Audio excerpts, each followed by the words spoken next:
Hello বন্ধুরা, আমি সৌরভ। আমি তোমাদের মাঝে নিয়ে এসেছি এক ভয়ঙ্কর দরজার অপারের কাহিনী নিয়ে, যেটা একবার খুলে গেলে আর ফিরে যাওয়া যায় না। তো চলুন।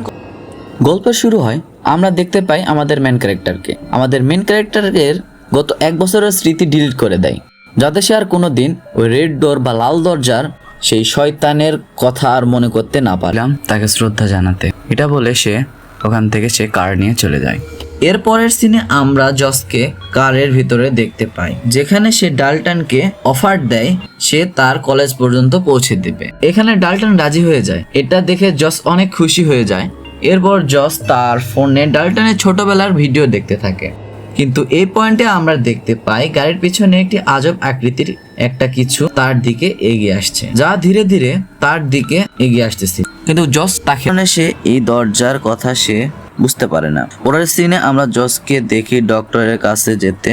সে সেখানে তার মেন্টাল অবস্থার কথা জানতে তাকে এক এমআরআই স্ক্যানের মেশিনের মধ্যে তাকে ঢুকিয়ে দেওয়া হয়। এখানে সে স্ক্যান করার সময় জস নিজেকে অন্য একটা দুনিয়ায় পায়।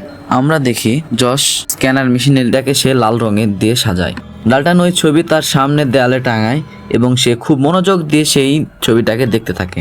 হঠাৎ ঘরের লাইট চলে যায় আর ডাল্টনের আশেপাশে অন্ধকার হয়ে যায়, আর সেটা দেখে সে অনেক ভয় পায়। আর ওখানে দেখা যায় একটা লাল আলোর রোশনি। সেটা দেখে ডাল্টন অনেক ভয় পেয়ে যায়, কিন্তু তখন সেখানে ক্রিস চলে আসে আর মহিলা এটার এক্সপ্লেন করতে দেখা যায়। সেখানে সে দা ফার্দারের ব্যাপারে কথা বলে, আর তিনি এটাও বলে যে সেখানে অনেক আত্মা আর শয়তানি শক্তি অ্যাস্ট্রাল প্রজেকশন করে সোলকে ধরে রাখতে চায়। এসব দেখার পর ক্রিস ডাল্টনকে বলে আবার যোগাযোগ করতে হবে। আর এরপর ক্রিস আর ডাল্টন এখানে চলে যায় যেখানে ওই আত্মার সাথে তার দেখা হয়েছিল। সেখানে গিয়ে ডাল্টনকে এক অন্ধকার ঘরে এসে অ্যাস্ট্রাল প্রজেকশন এর প্রক্রিয়া শুরু করে। ডাল্টন তার শরীর থেকে বের হয়ে যায়, ওই আত্মাকে খুঁজতে থাকে, কিন্তু ডাল্টন এটা জানতে পারে না যে এর নাম। জস জানতে পারে ওই পিয়েন বার্টেন অন্য কেউ না, তার বাবা। জি হ্যাঁ, রিপোর্ট এর মোতাবেক 1948 সালে ওই হসপিটালে ভর্তি হয়েছে। ওকে একটা সার্জারি করা হয়েছিল।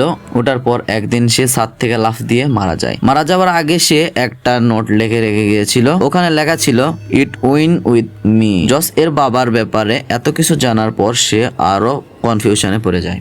সেভাবে তারও কি তার বাবার মতন কোনো মানসিক সমস্যা আছে নাকি, আর সেভাবে তারও হয়তো সে অসুখ হয়েছে। এই বিষয়ে কথা বলার জন্য সে রিনির কাছে যায় আর তার সাথে ঘটা ঘটনার কথা। এরপর ডাল্টনের একটা পেন্টিং বানায়, যেখানে দেখা যায় ডাল্টন জস এর ছবি বানাইছে, যেটা সেই সময়ের যখন সে শয়তানের কবলে ধরা পড়েছিল। এরপরে ডাল্টন ছবি তুলে ফরেস্টের কাছে পাঠায়।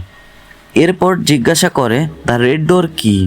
এটা শুনে সে ভয় পেয়ে যায় আর ডাল্টনের জীবনের ঝুঁকি আছে সেটা সে বুঝতে পারে। কিন্তু আমরা দেখি ডাল্টন তার বানানো ছবিতে বারবার দেখতে দাগিয়ে দেয়, যেখানে লাল দরজার কালো দেয়ালে পরিণত হয়।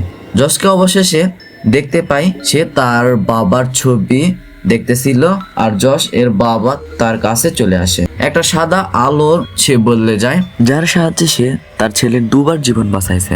সে বুঝতে পারে